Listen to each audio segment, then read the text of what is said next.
What's up guys, I'm James, and welcome back to the Great Gambino Watch Reviews. Today, we are going to take a look at the Seiko SPB239. This 2021 version is inspired by Seiko's first diver, the 62 Mas from 1965. In 2020, they had released the SPB147, which is almost the same watch, except that piece came paired with a silicone strap. This Pro Specs watch retails for around $1,200, but offers quality comparable to a much more expensive piece. Real quick, I would like to give a special thank you to Feldmar Watch Company here in Los Angeles for letting me come in and check out this piece. No matter what type of piece you are looking for, Feldmar carries many high-end luxury brands that will be able to suit your needs. If you are interested in the Seiko SPB239 or any of the other Feldmar watches I have reviewed, I will have a link down below in the description. Real quick, I'll give you some measurements. We have a width of 40.5 millimeters. Lug to lug is going to be 47 millimeters. If you want to change out the band, it's 20 millimeters. And we have a case thickness of 13.5 millimeters. There is no stamping on the crown, but it has a nice coin edge, and when screwed down, it offers 200 meters of water resistance. I really love the stainless steel bezel on this piece because of its gorgeous brush pattern that you can see in the shot. I believe it's protected with Seiko's super hard coating, so it should be able to stand up to everyday use. The edge is coined, causing the overall look of the bezel to be somewhat similar aesthetically to the Tudor Black Bay 58.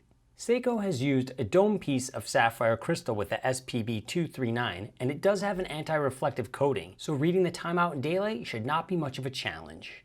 The top of this stainless steel case is brushed, followed by a polished chamfered edge that leads into the satin brush center. The entire case curves slightly downward, and the lugs are drilled for easy strap removal. Everything should be pretty durable, as the entire case is finished with super hard coating. Flipping around back, we have the typical Seiko Wave logo that is on many of their pieces, along with some basic informational text. Looking close in, the slightly textured dial is a cross between black and smoke gray, and it dances between the two with a beautiful sunburst effect. All of the gold trim indices are applied and finished with a patina lume application. This matches the vintage 62 Mas handset. A printed Seiko logo is below the 12 o'clock with a Pro Specs X above the 6, and we have a date window at the 3 o'clock. This is done with a white background and black numerals. I personally would have preferred a black background with more of the vintage yellowish gold tone, making things more seamless. Packed inside this piece is Seiko's 24-jewel in-house 6R35 movement. It offers hand and automatic winding, it's hackable, there's a quick set date, it beats at 21,600 vibrations per hour, and it has a 70-hour power reserve, which is pretty impressive. The 2021 version of this watch comes paired with a woven fabric strap. Once in hand, this black NATO feels of a higher quality than the average NATO you may typically handle. If you look on the inside, you will find a stitched Seiko Wave logo that matches the case back. In addition, the hardware feels pretty good and has more Seiko branding. I would also like to make note that the SPB239 comes with an additional yellowish beige NATO, not shown here. But let's go ahead and check out the lume. The hands, indices, and bezel pip are all coated in Seiko's proprietary Lume Bright, but this time around, instead of the typical green, we have a nice icy blue. Like other Seikos, it is extremely bright and impressive. Here's a side-by-side shot next to an American quarter to give you a better representation of the scale.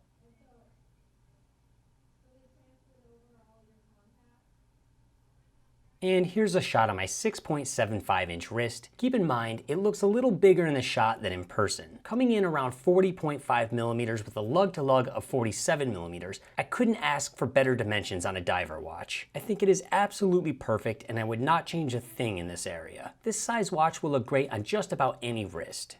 Alright, that is going to wrap up this review of the Seiko SPB239. If you did enjoy this video, please make sure to subscribe and click the bell button, as I am trying to grow this channel. Again, a special thanks to Feldmar for letting me take a look at this piece, and I will catch you all in the next one.